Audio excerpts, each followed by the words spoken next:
Okay, closure property is a set of numbers is said to be closed under certain operations if the answer is in the same number set. Okay?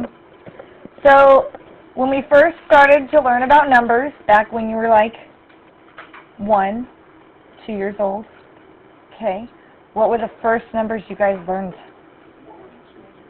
1, 2, 3, 4, 5, right? Okay? Those are the basic numbers that we learned. Okay? We call these numbers natural numbers. Okay? So we're going to draw a little box. And back when we first learned about numbers, and maybe we first liked math, we had this group of numbers and they were called natural numbers.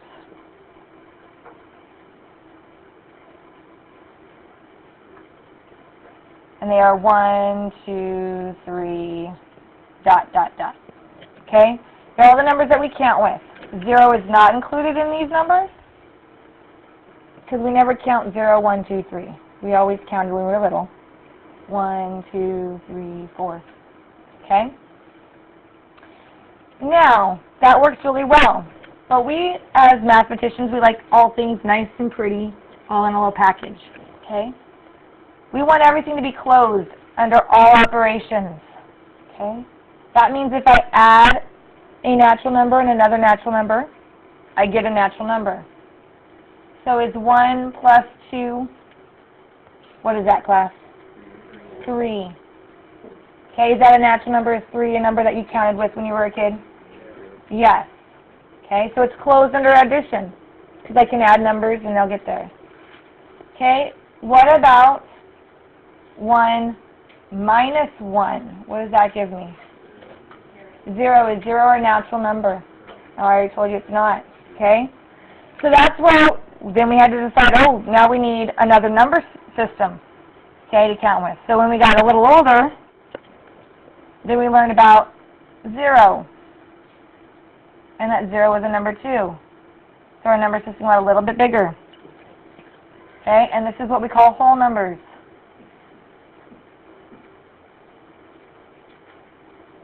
And that now includes 0, 1, 2, 3.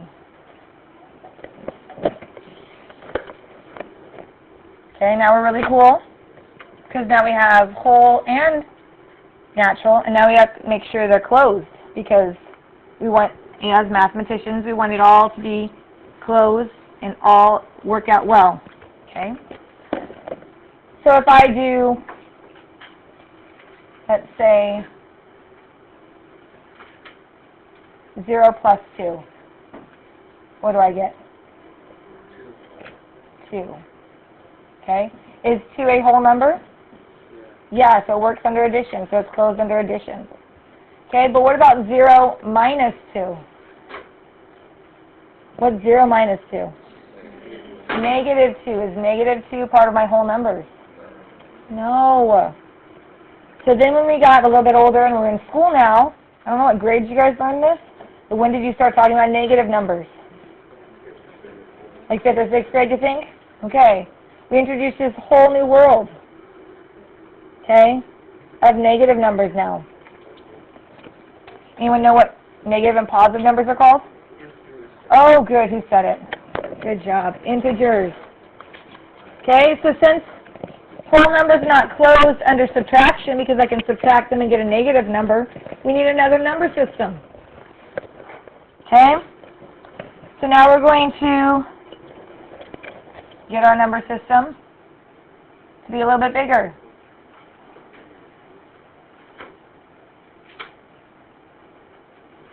Okay, and these are integers.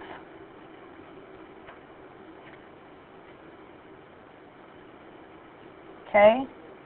And it works really well because integers are negative and positive numbers, whole numbers. Okay, so integers include whole numbers and natural numbers. 1, 2, 3, 4, 5 is still an integer. 0, 1, 2, 3, 4, 5 are integers. But now we have negative 2, 5, negative 6. Okay? Those are all now included. So that makes my life good because now I'm closed under adding, because this is still an integer, subtraction, integer, Adding, still an integer. Subtracting, still an integer. Okay, now integers are closed. Oh, good. Let's try with multiplication, though. Is 2 times negative 2? What is 2 times negative 2, class? 4. Negative 4. Is negative 4 an integer? Oh, good. Yes, it is. Okay. What about 3 divided by 2? What's 3 divided by 2? 1.5, 1.5. Is 1.5 an integer? It's a fraction or a decimal, right? Okay? And that is not closed under the operation of division. So integers are closed under adding, subtracting, multiplying, but it's not closed under division. So guess what? We need to come up with another number system. Okay? And another number system that we came up with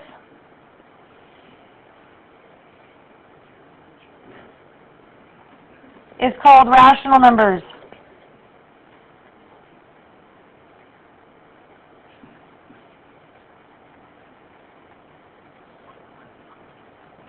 Rational numbers now are whole numbers, natural numbers, integers, and now we have fractions and decimals are included in this. So we can have 1.5, we can have 7 over 8, we can have negative 6 over, not 3, not 4, 5, 6 over 5 would work. Okay? All these fun numbers. Okay, irrational numbers also include those numbers that repeat over and over again. So we have 1 point with a line above it, 3, 3, 3, 3, 3, 3, 3. Okay. It does not include numbers that go on forever. Okay, do we know any numbers or symbols that represent numbers? Very good. Pi goes on forever, right? It has no end. Okay, so you guys, when you first learned about pi, pi is not rational. Okay? So then we had to go to more operations. So we have everything's closed now under adding, subtracting, multiplying, and dividing in rational numbers. Okay? There's another operations that we are learning about this chapter. What's other operations that we do in this chapter?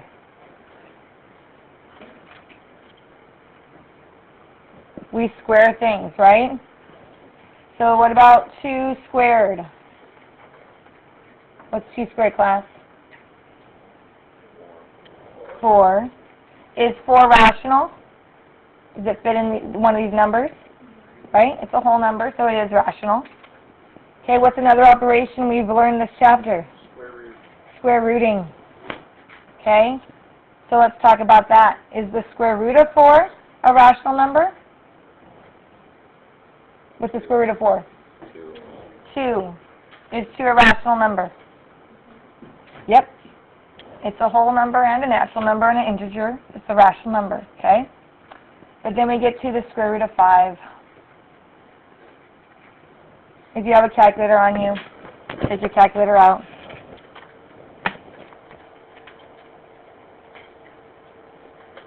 Put the square root of 5 into it.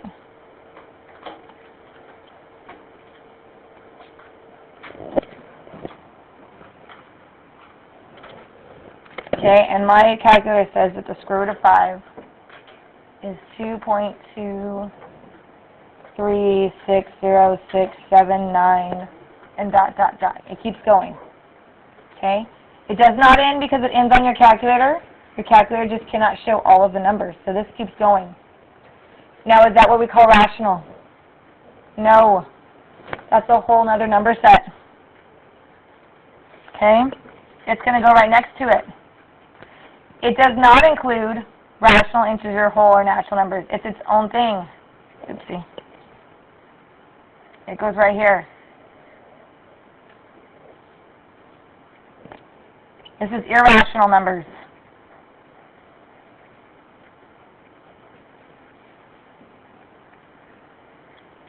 And that includes the square root of 5. We talked about pi. Next year you'll learn about e. That's also an irrational number. Okay, it is decimals that go on forever without repeating. Okay, that's what an irrational number is. Okay. Now, do you think these all include this? Do I need any more numbers? Okay, we have one more reason for another number set to make sure it's closed. Okay, all of these numbers together that we've talked about so far are going to be an even bigger box together.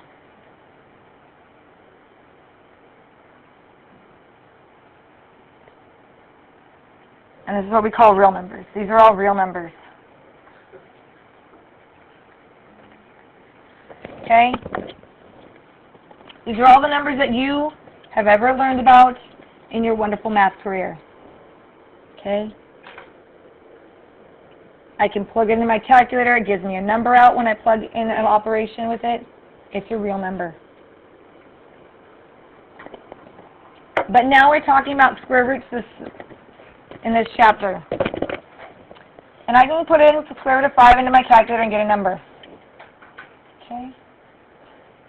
Let's talk about the square root of -4.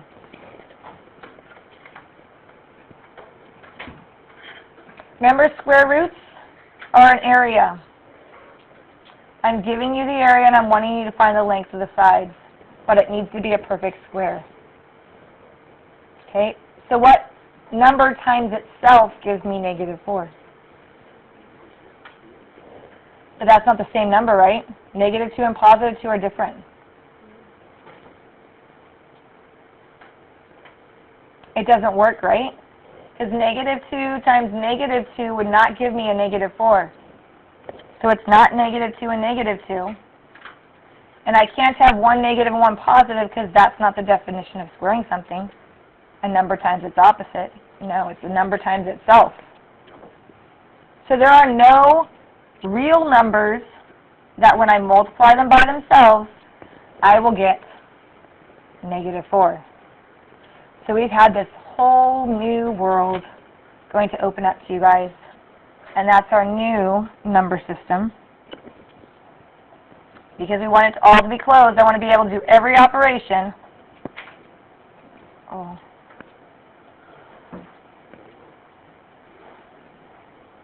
Oh, I don't want to do that. No. I want this to be red. This is what we call imaginary numbers. They're going to be over here.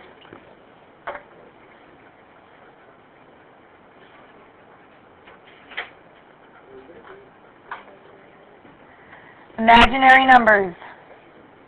This is imaginary. Sorry, it's hard to squeeze it in. And that is square roots of negative numbers. We represent imaginary numbers by the letter I. I means imaginary. It does not, imaginary numbers do not include real numbers, rational numbers, irrational. They're separate. Okay, they're all by themselves. They're imaginary. This just means they do not exist really in real life. They only exist when we're doing complicated math. Okay? They are necessary to actually solve problems when you're doing very high-level math. Yes? Why are we doing complicated math? Well, because you need to be aware of them, because it is a standard. Okay. And let's review.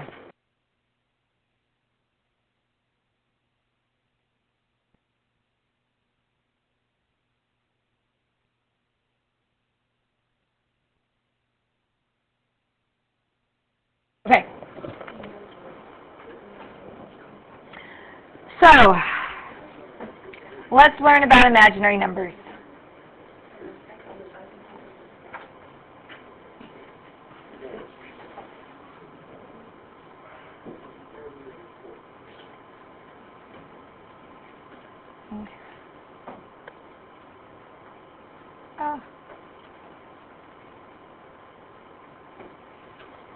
So how can we extend our number system to include not only real numbers but also imaginary numbers? Okay, an imaginary number, I, is a number whose square is -1. Okay, because it doesn't really exist. Because no number times itself will give me -1 as an answer. So I equals the square root of -1. That's what I represents. Yes. Who came up with the imaginary number? We don't need-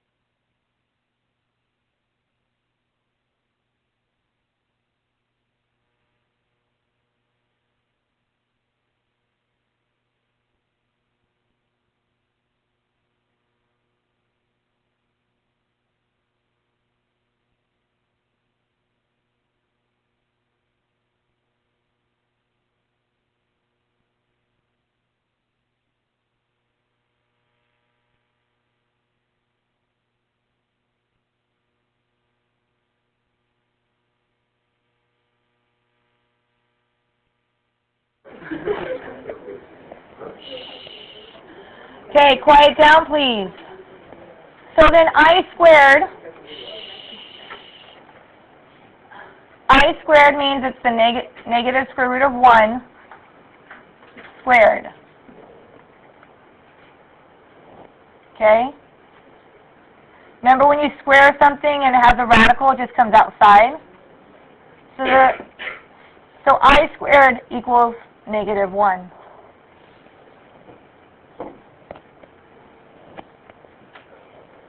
I cubed then is, we need to break it down. I cubed is I squared times an extra I. Okay. Does that make sense? I squared times I gives you I cubed. You're just adding all the exponents. Okay? Do I know what does I squared equal? I just told you. -1. So it'd be -1 times I. So I cubed is -I. -1 times -1 squared. Yes, but we're going to replace this now, the square root of -1, as I, and use it as I. Always. Quiet down, please. So I to the fourth then is I squared. Sorry. Is I squared times I squared, which is -1 times -1, which is 1. So I to the fourth equals 1. Okay. Now we can keep going and keep finding like I to the fifth, I to the sixth, but we don't need to. You want those first 4 at least. Okay? But now in this chapter, we're going to be solving quadratics that have imaginary solutions. Because you're going to end up having to take the square root of a negative number. So that's why we're introducing you to imaginary numbers, because the rest of this chapter you can get imaginary answers. Okay? Because we are square rooting things. Kyle, I'm up here. Okay, so the square root of -2 is like the square root of -1 times the square root of 2. Okay, I've already told you that the square root of -1 is I. I don't know the square root of 2, so I'm just going to leave it as the square root of 2.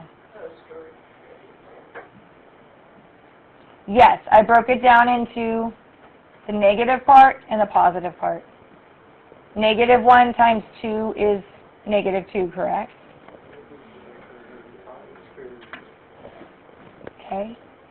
This right here is like the square root of -1 times the square root of 25. What's the square root of -1? I. What's the square root of 25? Times 5. So the square root of -25 is just 5i.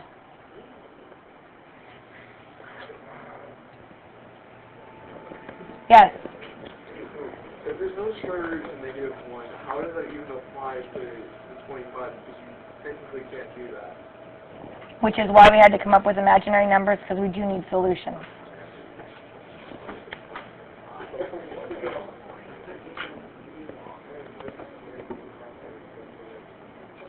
Okay, the next one is 3 times the square root of -1 times the square root of 36. 3 doesn't need to have any square roots, so it's going to stay there. Square root of -1 is I. And the square root of 36 is 6. So I can just multiply the 3 times the 6 and get 18i.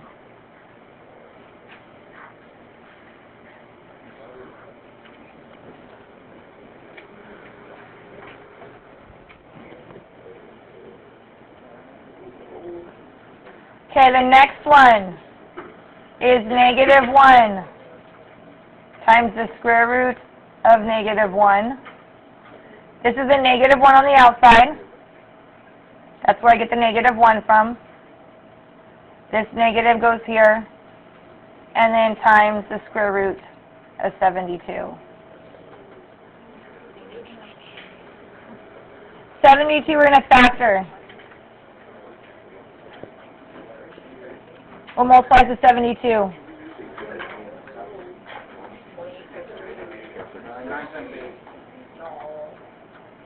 36 and 2.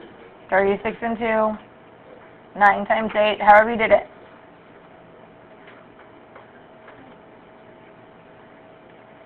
Okay, so I have a pair of 2's and a pair of 3's. Okay. So it's going to be -1 times I times 2 times 3 is 6, and inside my radical will be the square root of 2.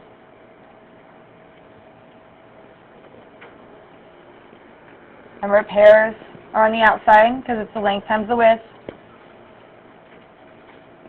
Then you're going to multiply -1 times 6. You can get -6. I is on the outside. Square root 2. Wait, where did the 6 come from? The 3 times the 2. Because remember, it's the length times the width of my box. So 2 times 3. 2 times 3. And then extra 2 is the square root 2. And the square root 2.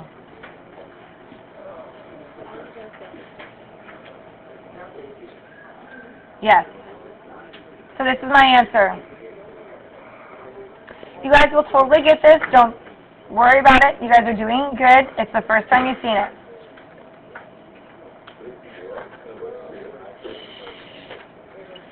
Okay, so imaginary real numbers together make up what we call complex numbers. Everyone up here. Complex numbers has a real part and an imaginary part.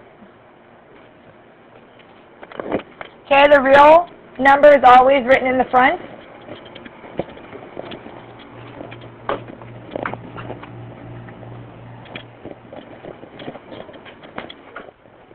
Okay, it's A plus BI. And when you have a real number and an imaginary number together, they're not like terms, so you don't combine them, you just put them next to each other like this, and you call them complex numbers. Okay? So now in our quadratic equation, when we're solving them, we're going to get complex solutions, or imaginary solutions. Okay.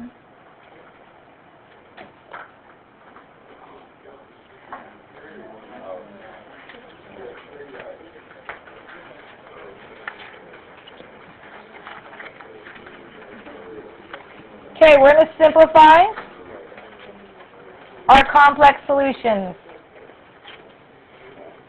Okay. So class, what's the square root of -9? -1 square root is? What's the square root? Yes. I'll have a backside. Okay.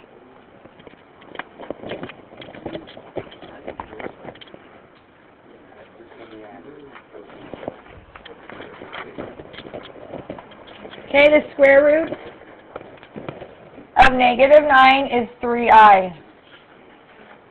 plus 6. We want the real part first, so I'm just going to switch it. We have 6 plus 3i. They're not like terms, so we're not going to add them. We're just going to keep them next to each other.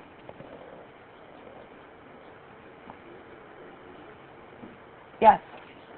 But before we had to do the negative one times whatever. I did it in my head this time. I showed the work in the last one.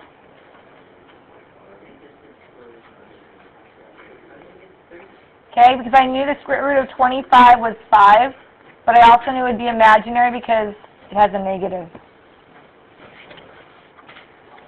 So this one, I can say the square root of negative 9 is going to be a imaginary number, so it's going to have an I, and I know the square root of 9 is 3. So for I, the next one, Mm-hmm. it's going to be whatever it is under I. Yes.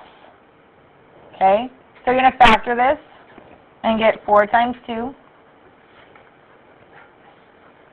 and then 2 times 2. So my pair of 2's are coming on the outside. It has to be imaginary because it has a negative inside the radical. And then minus 4. But again, we always write the real number first, so negative 4 is the real number, then plus 2i radical 2.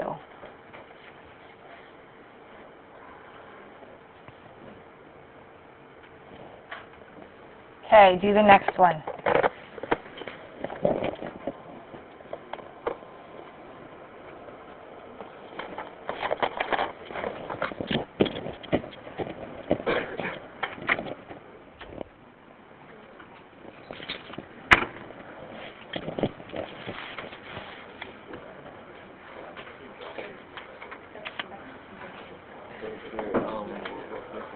I'm asking if the square root of 2, wouldn't it be 2 over 4? 2 and then square root of minus 4. No, give me 1 second.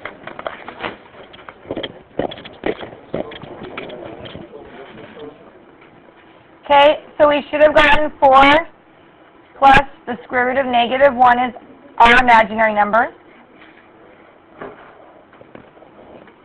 Okay. And that's it.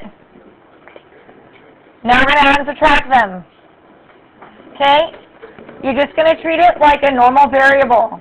An I is like an X. So you can only combine things that have an I with other things that have an I. Okay? So adding and subtracting complex numbers, you're going to combine the real numbers and combine the imaginary numbers. So 5 and negative 2 gives me 3. And 7i and 6i gives me 13i. And that's it. Super easy. Okay? Put a star by this one because we're subtracting. And before you can subtract, you need to distribute your negative and get negative 2 and positive I. Now you can combine your like terms. 12 and negative 2 is 10. And 5i and I, positive I, is plus 6 i's. And that's it. Okay? Do M on your own.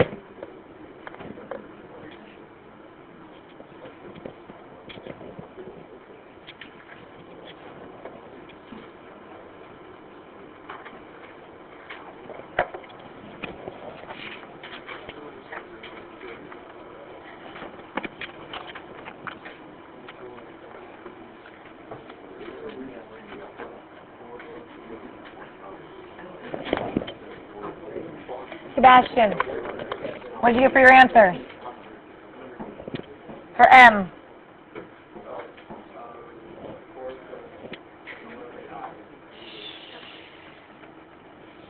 4 plus 11i. That's all we had to do.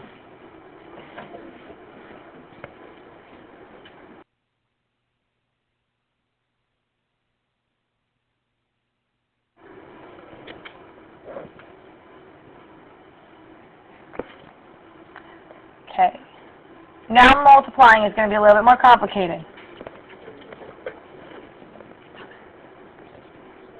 Okay, again, when we're multiplying, we're going to treat it very much like a variable. Okay, like x. We're going to start with O first. I'm going to teach you how to do O first. Okay, we're going to do negative 2 times 5. Okay, so it's giving me negative 10. And I times I is I squared. Now, if you look back at your notes at the very top, I told you what I squared equals.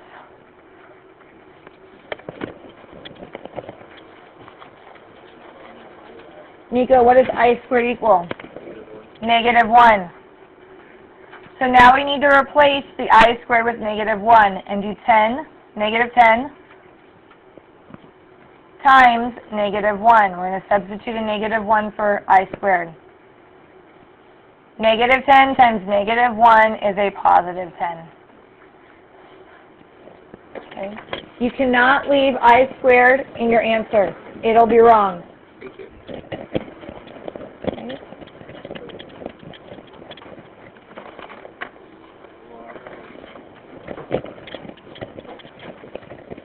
Okay, so for the next one, we have to distribute everything.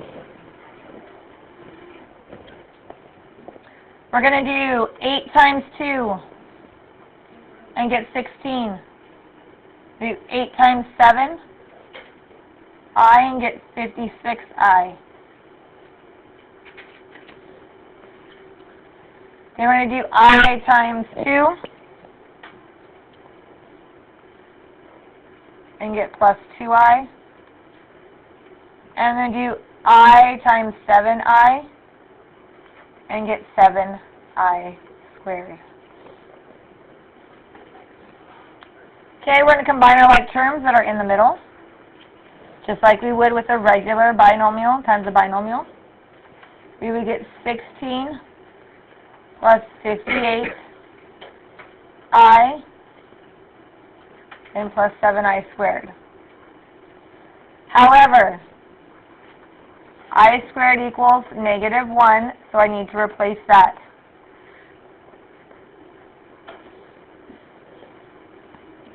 So I'm going to get 16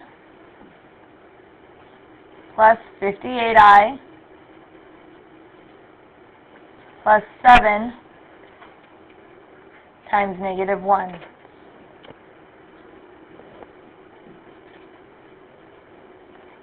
So it's going to get 16 plus 58I. 7 times negative 1 is negative 7. Now I can combine these like terms, 16 and negative 7. Yeah. And wouldn't that be 9 plus 58? Yep. 5. 58I.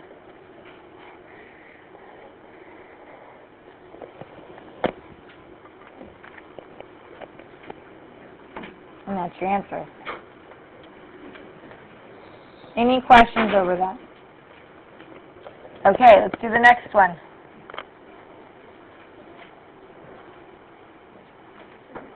Okay, I want you guys to do P on your own.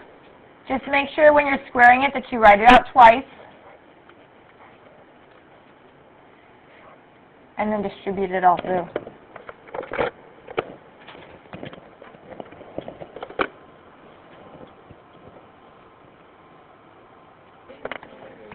Okay, so we should get our answer as negative 27 minus 36. Sorry. You need to distribute 3 times 3 and get 9. Then 3 times negative 6 and get negative 18I.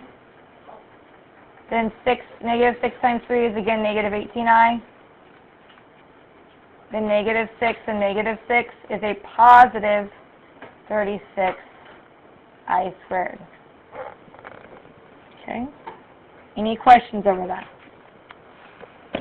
Okay, on this one, you have to simplify these radicals first and make them imaginary numbers first.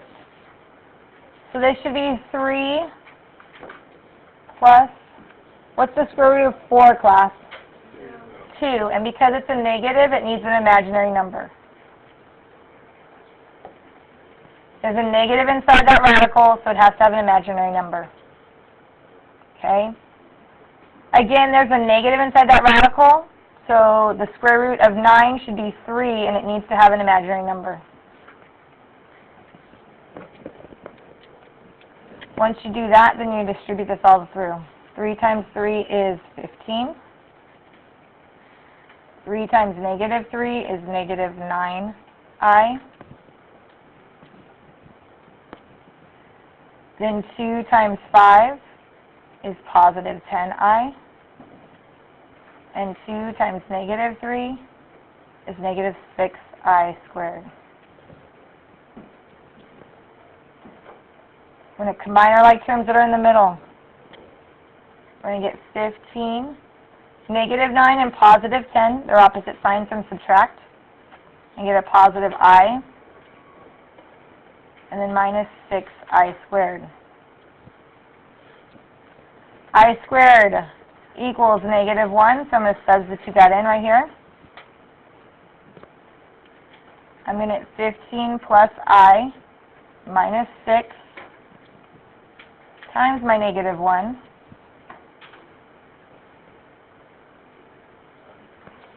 That's going to give me 15 plus I. A negative times a negative makes this positive 6. I'm going to combine my like terms and get 21 plus I. Any questions over that?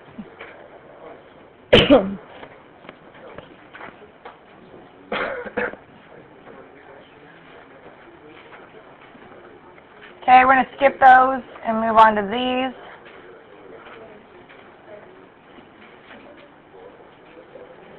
Okay, now the whole point and whole reason why we needed imaginary numbers in our life was so I can solve a problem like this. Okay, here's my quadratic equation. Okay, since these just have an x squared, I do not need to factor it, I just need to square root it. Okay, so I square root both sides here, and I get the square root of x squared is x. The square root of negative 7, I don't know the square root of 7, and I can't factor it at all because it's a prime number.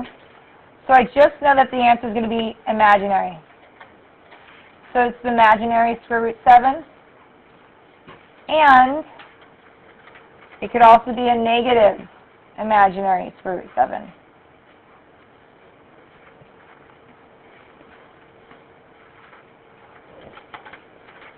Because when you're solving an equation, all square roots can have a negative and a positive solution.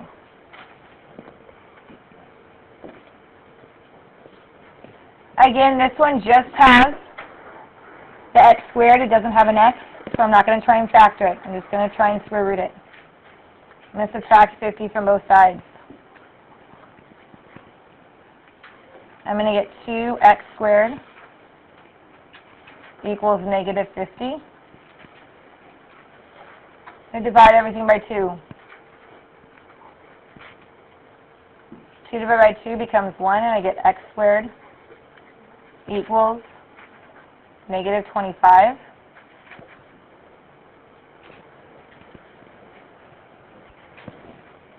Now I can square root both sides,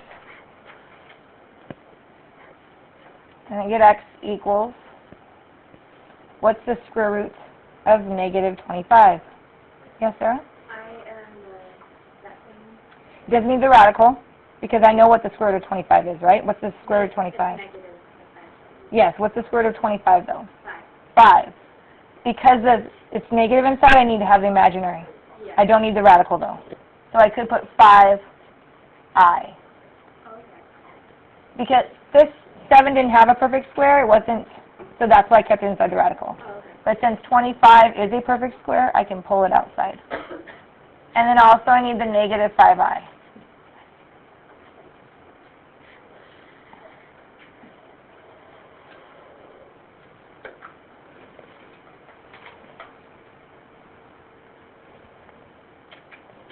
Okay, we'll do one more together.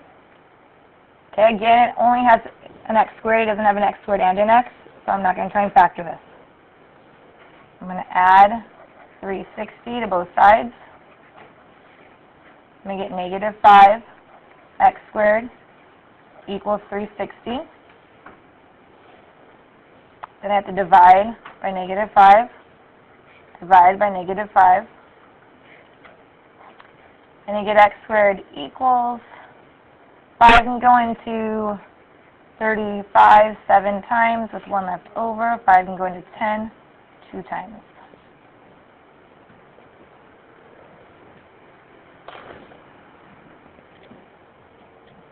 Now I can square root it. Square root. And I get x equals. Okay, I have to factor this because 72 isn't a perfect square. So that's going to be 9 times 8. 3 times 3, and then 4 times 2, and then 2 times 2. I have a pair of 3s and a pair of 2s. The 2 pairs get out. Okay, but remember it was negative inside my radical, so I need to have an imaginary number. And the imaginary numbers are always outside the radical. They are never, the I never is inside. Okay?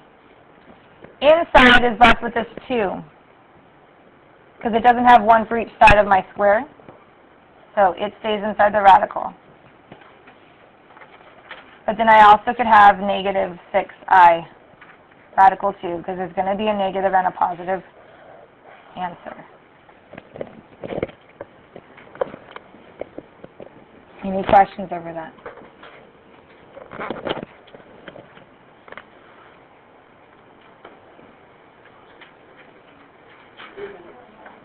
Okay, let's do W, you guys.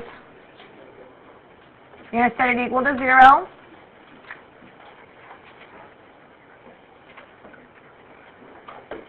I want you guys to solve that for me.